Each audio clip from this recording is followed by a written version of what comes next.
सियावर रामचंद्र जी की जय। देखिए, भरत ने प्रभु राम को अपने अनुकूल देखा और गुरु को अपने अनुकूल देखा। उनका सब संदेह उनका मिट गया। दया की खान उनके अब वही कीजिए जिससे दास के लिए प्रभु के चित्त में क्षोभ और किसी प्रकार का विचार ना हो।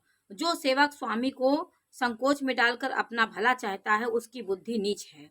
सेवक का हित तो इसी में है कि वह समस्त सुखों और लोभों को छोड़कर स्वामी की सेवा ही करे। हे नाथ, आपके लौटने में सभी का स्वार्थ है और आपकी आज्ञा पालन करने में करोड़ों प्रकार से कल्याण है।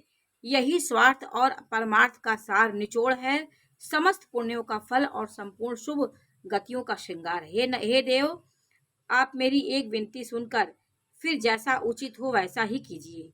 राज तिलक की सब सामग्री सजा कर लाई गई है। जो प्रभु का मन माने तो उसे सफल कीजिए, उसका उपयोग कीजिए।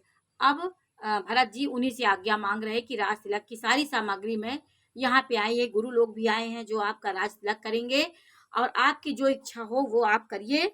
और सानुज पठइये मोहि अब कीजिए सबहि सनाथ।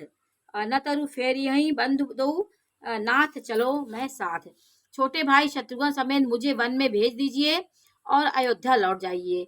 सबको सनाथ कीजिए, नहीं तो किसी तरह भी यदि आप अयोध्या जाने को तैयार ना हो तो हे नाथ, लक्ष्मण और शत्रुघ्न दोनों भाइयों को लौटा दीजिए और मैं आपके साथ चलूं। ये भरत ने कहा कि मैं आपके साथ रहूं और लक्ष्मण को शत्रुघ्न को आप भेज दीजिए, लेकिन मैं आपके साथ रहूंगा, अथवा हम तीनों भाई वन चले जाएं। और हे श्री रघुनाथ जी, आप सीता जी सहित अयोध्या को लौट जाइए।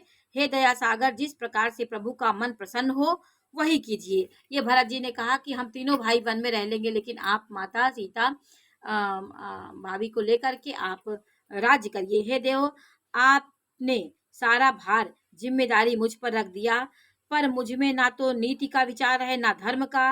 मैं तो अपने स्वार्थ के लिए सब बातें कर रहा हूँ। अर्थ दुखी मनुष्य के विचित्र में चेत विवेक नहीं होता है। दुखी मन के वो अपने दुख को दूर करने में लगा रहता है, उसके विवेक उसके अंदर नहीं होता। स्वामी की आज्ञा सुनकर जो उत्तर दें, ऐसे सेवक को देख करके लज्जा भी लजा जाती है। मैं अवगुणों का ऐसा अथाह समुद्र हूँ कि समुद्र को उत्तर दे रहा हूँ, किंतु स्वामी आप स्नेह व साधु कहकर मुझे सराहते हैं। हे कृपालु, अब तो वही मत मुझे भाता है जिससे स्वामी का मन संकोच न पावे। प्रभु के चरणों की शपथ है, मैं सत्य भाव से कहता हूँ, जगत के कल्याण के लिए यह